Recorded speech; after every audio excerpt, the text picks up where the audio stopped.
طاجن اللحمة بالعجين من أحلى وأفخم الأكلات اللي ممكن تعمليها في البيت. تعالوا نشوف طريقتها ازاي. بس قبل ما نبدأ ما ننساش نصلي على النبي ونقول بسم الله.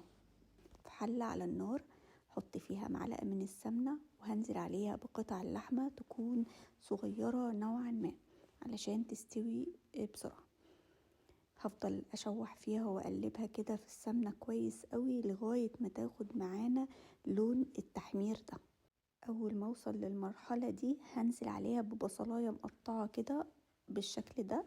هقلب فيها شوية وهضيف الملح والفلفل الاسود وورقتين من اللورة وهقلبها شوية، وبعد كده هنزل عليها ب5 فصوص من الثوم شرايح برضو، وجزرتين هقطعهم حلقات تخينة شوية.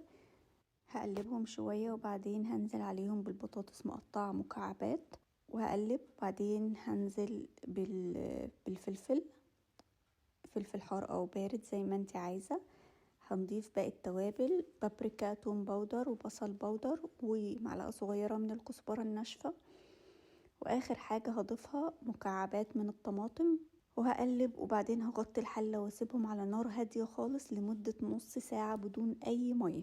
بعد كده هاخدهم وهنزلهم في الطواجن.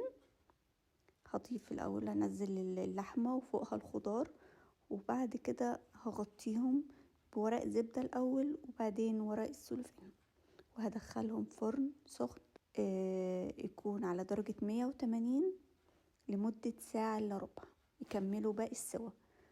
انا في الوقت ده هكون محضرة عجينة عادية خالص من المية وخميرة وسكر وملح، وبعد كده هقسمها نصين كوباية دقيق واحدة.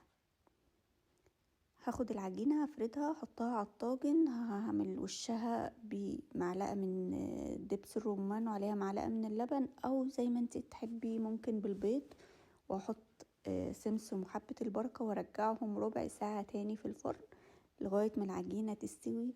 وبس كده وهتكون الطواجن جاهزة معايا.